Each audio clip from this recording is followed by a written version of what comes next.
dalam melaksanakan kegiatan pengukuran kayu bulat, kita harus mengutamakan keselamatan dan kesehatan kerja. Sehingga tenaga pengukur kayu bulat wajib menggunakan APD yang lengkap.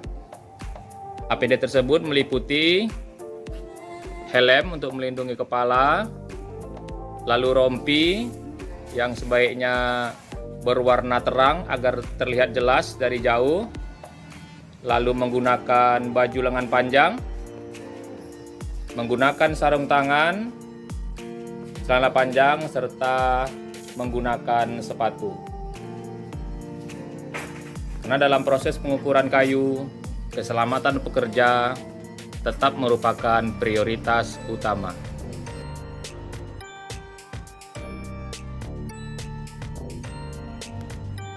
Alat-alat yang diperlukan dalam kegiatan pengukuran KBK, KBS, dan KBB adalah yang pertama spidol dan kapur untuk menandai cacat yang ada di kayu, lalu ada roll meter, ada dua macam. Yang pertama yang berbahan besi, ini digunakan untuk mengukur diameter kayu, lalu ada yang berbahan fiber atau plastik yang digunakan untuk mengukur panjang kayu.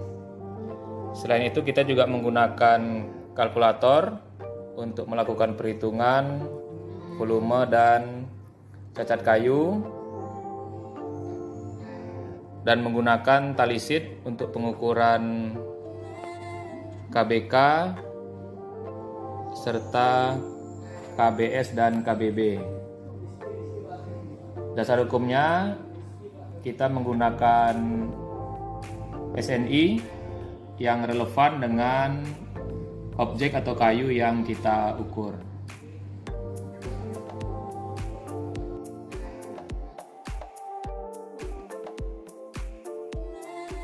Halo teman-teman, saya akan mencontohkan cara mengukur diameter kayu bulat dalam rangka menentukan sortimen KBB, KBS, dan KBK. Langkah pertama adalah kita menentukan pusat bontos. Kita lihat dulu pusat bontosnya di mana, kemudian kita memberikan tanda. Setelah kita memberikan tanda, kita akan melakukan pengukuran diameter terpanjang dan diameter terpendek. Oh ya, apabila kita menjumpai kayu yang seperti ini di mana ada bagian yang hilang, maka kita anggap bagian tersebut masih tetap ada.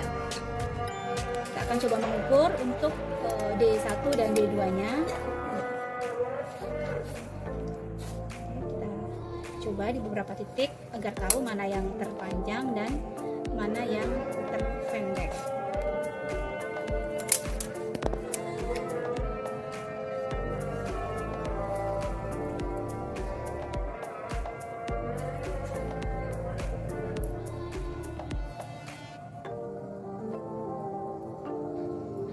Oke, dari hasil pengukuran didapatkan bahwa D1-nya adalah 14 dan D2-nya adalah 16.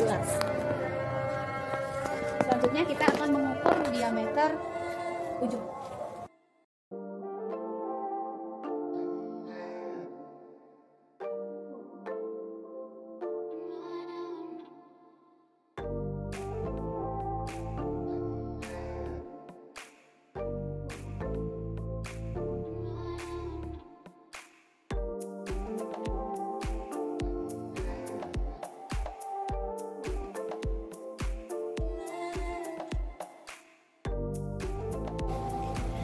Dari hasil pengukuran yang sudah dilakukan, kemudian kita masukkan ke dalam tali sheet, di mana D1 adalah 14 cm dan D2 adalah 16 cm.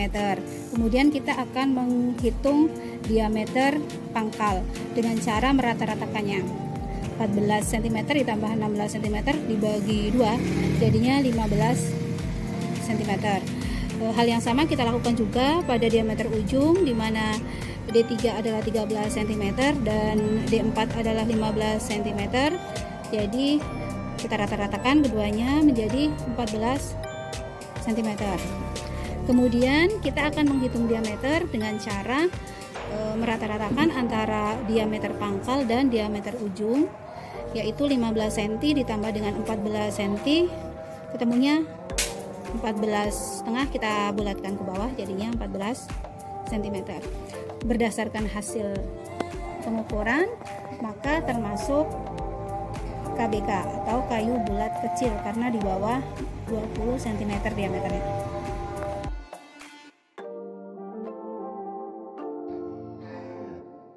Pada kesempatan kali ini, saya akan menentukan diameter pada kayu bulat untuk menentukan sortimen KBB, KBS, atau KBK. Langkah pertama, kita membuat titik pusat bontos di bagian sini, tengah-tengah sini.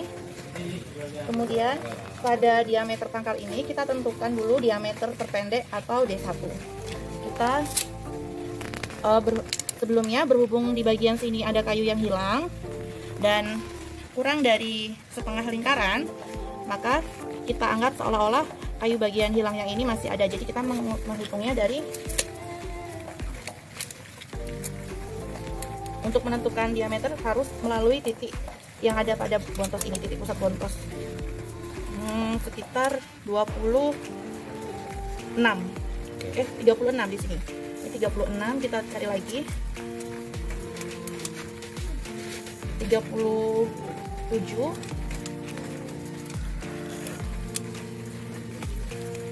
ada 27,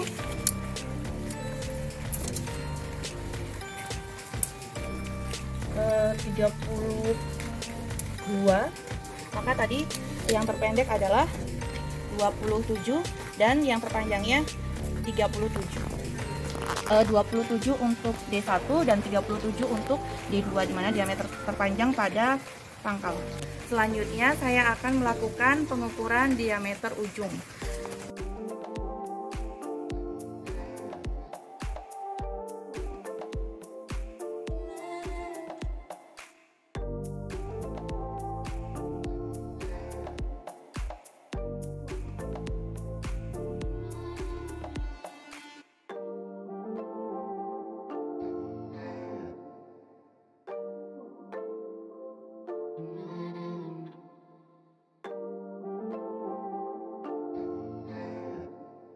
Selanjutnya saya akan menentukan DP, DU, dan D kayu bulat ini dalam rangka menentukan sortimen kayu tersebut.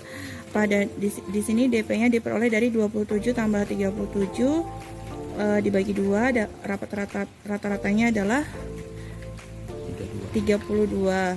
Kemudian untuk DU-nya diperoleh dari 24 ditambah 26 dibagi 2, hasilnya 25 cm.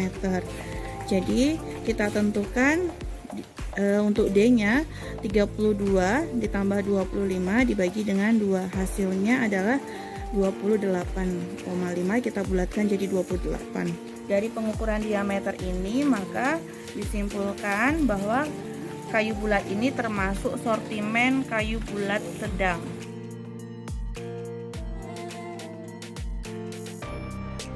Selanjutnya saya akan mengukur diameter kayu bulat ini dalam rangka menentukan sortimen apakah kayu bulat ini termasuk KBB, KBS, atau KBK. Kita mulai dari menentukan pusat bontos pada pangkal, di tengah-tengahnya di sini. Kemudian kita cari diameter terpendek dulu. Diameter terpendeknya adalah 33 cm. Yang terpanjangnya 37 cm. Ya, 37 cm untuk D2 atau diameter yang terpanjang.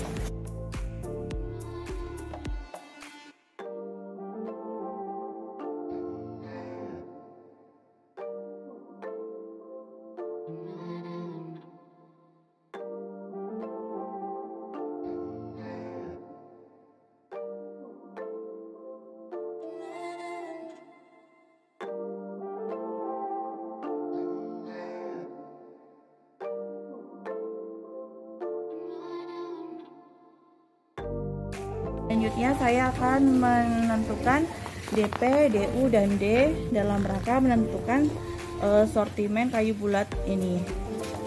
Kita cari DP-nya diperoleh dari 33 tambah 37 dibagi 2. Hasilnya adalah 35. Kemudian untuk DU-nya kita rata-ratakan, D3-nya 30, D4-nya 33. Dibagi 2 hasilnya adalah 31,5. Kita bulatkan menjadi 31. Kemudian kita cari D dari DP 35 ditambah DU 31 dibagi 2. Hasilnya adalah 33. Karena diameter rata-ratanya ini 33 cm dan lebih dari 30, maka kayu bulat ini termasuk kayu bulat besar.